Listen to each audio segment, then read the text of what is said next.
Hi, I'm Rick Barron, your host, and welcome to That's Life, I Swear.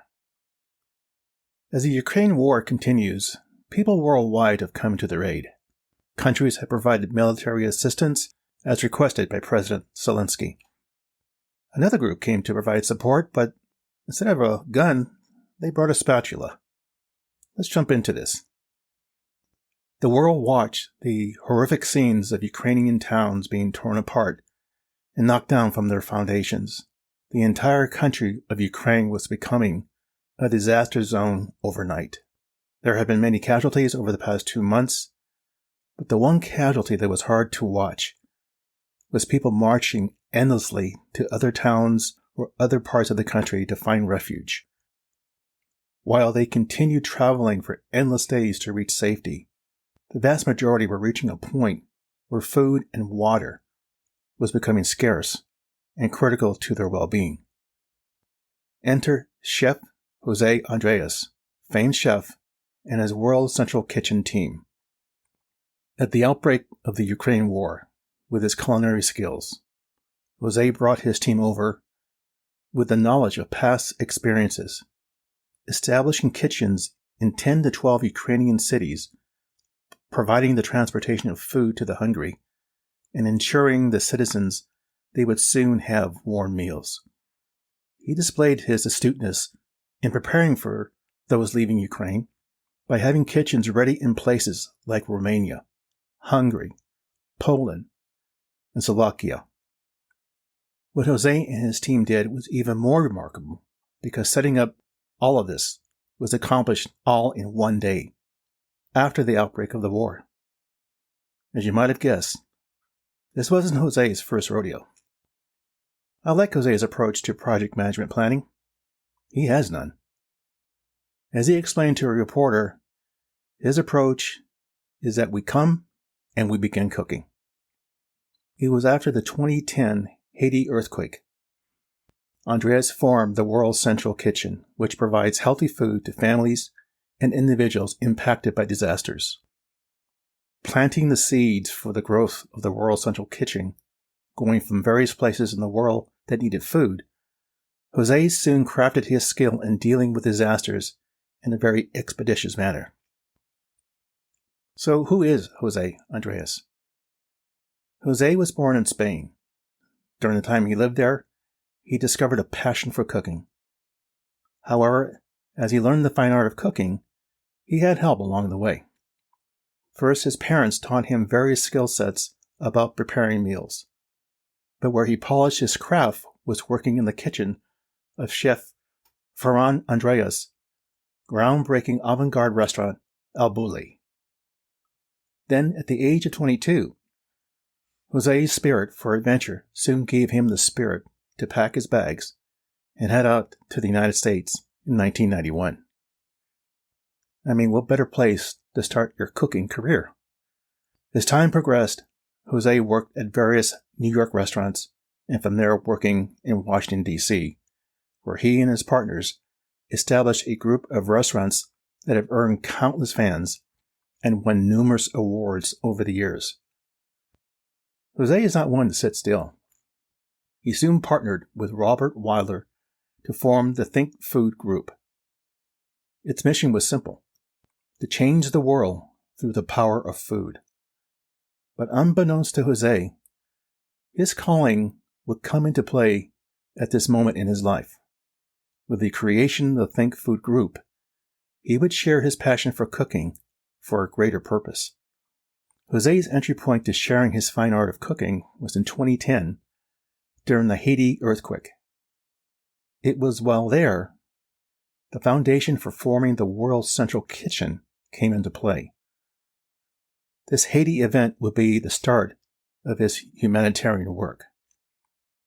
While in Haiti, Jose not only cooked meals, he learned the cuisine of the people there. For example, he discovered the fine art of being schooled and cooking black beans, mashed and sieved into a creamy sauce. Jose would take this learning lesson and carry it forward to other places he would soon see. The mission of the World Central Kitchen is to provide healthy food to families impacted by disasters. Their approach is not just dumping bags of potatoes or rice and letting the recipients figure out how to mix and cook, but actually to set up kitchen camps. Jose's team looks to hire local inhabitants to help them and quickly kick it into high gear to start the recovery process in providing warm meals for those who have been impacted by disaster. Jose sees food as a means to an end. Food is a jumpstart to help rekindle a sense of community. By getting locals involved in the cooking process, they feel a positive sense of rebuilding their spirits and preventing what is vital to avoid human hunger getting worse. The World Central Kitchen has traveled many miles worldwide since its inception. They brought food relief to such areas as Puerto Rico when it was hit by Hurricane Maria, where they served over 4 million meals. In addition, they helped those in need during the years of COVID-19, the terrible bushfires that torched various parts of Australia from 2019 to 2020, and other tragic events. Why did Jose create the World Central Kitchen? From his perspective, food is a focal point.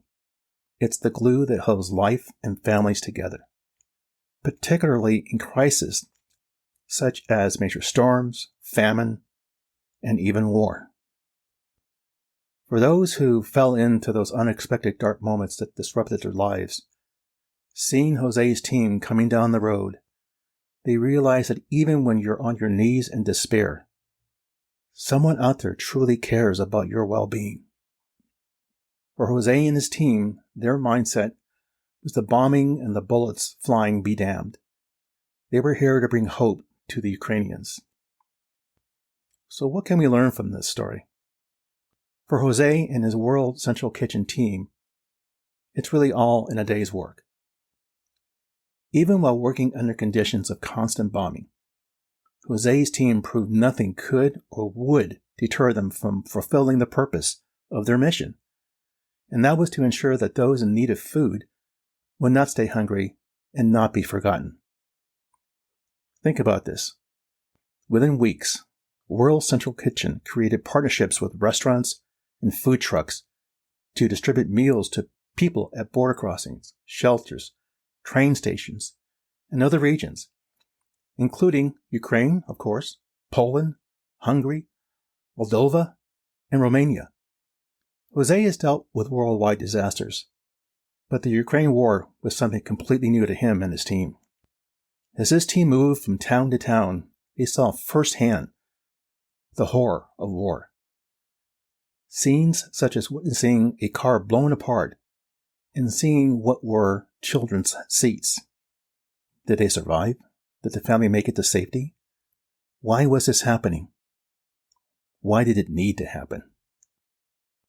It was seeing those moments where Ukrainians who hadn't had a decent meal in 20 to 30 days, their expressions of happiness, coupled with despair, the horror of war etched on their faces, while at the same time seeing joy and relief of a helping hand.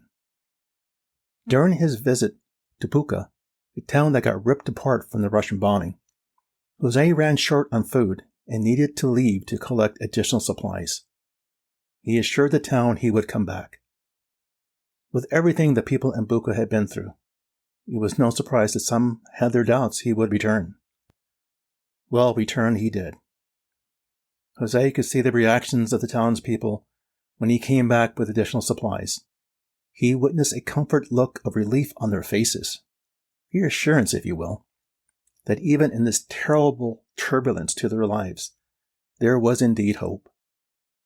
Despite the loss of so many people, sad as it is, life must move on.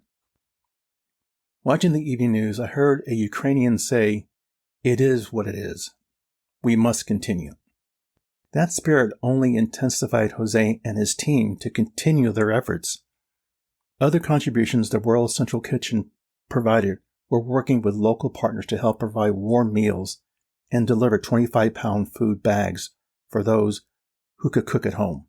Their efforts covered approximately 90 Ukrainian cities and towns, Poland, Moldova, Romania, Hungary, and even Spain. As a result of this unity to help, over 300,000 meals a day were delivered and transported 6.1 million pounds of food. While there, a Russian missile struck a community kitchen operated by Jose's team during their stay. As a result, 4 workers at Andrea's World Central Kitchen partner restaurant were wounded and dozens of others. Tragically, 1 person was killed. One would have thought that Jose's team would have called it quits after being struck, thinking that risking their lives just wasn't worth it. Well, like hell they were going to quit. Those who were wounded were even more determined to come back to the kitchen once they were healed. They came here for a purpose and refused to be deterred from a little man in Moscow sitting at the end of a long white table. Jose said it best when asked if his stay in Ukraine was scary. His reply? It is scary. Of course. It's a war. You can be hit by a bomb or a missile at any time. But people need our help. With a spatula in hand and a strong determination not to be stopped, Jose proved to the Ukrainians and the world that nothing is impossible. Jose's team were heroes in aprons and told Mr. Putin that the world would stand by them and they would do it with a spatula instead of a gun. At the time of this episode, approximately 4.6 million Ukrainians have left their country as refugees. They've gone to Poland, Hungary, Romania, Slovakia. Others have traveled even further to Germany, England, and the United States. To translate 4.6 million in a more visual context, it's the equivalent of the states of Louisiana, Kentucky, Oregon, and Oklahoma, whose total populations range from 4 million to 4.6 million. Just try to visualize that, and I think you'll get the picture. As Jose and his team provide warm meals and relief to the people of Ukraine, perhaps there is a future chef amongst the crowd who will one day come into the same career path as Jose. When they do, they will tell others the story of another chef that came to their towns and gave them inspiration that life will improve and get better. I know it's a cliche, but we need more people like Jose. I think Jose expressed it very well, his purpose for what he does today, and I quote, "At least feeding people is what makes sense. Longer tables, people working together to make sure that one plate of food at a time, we can bring hope of a better world tomorrow." Well, there you go. That's life, I swear. As always, thank you for listening, and be sure to subscribe here or wherever you get your podcasts so you don't miss an episode. See you soon.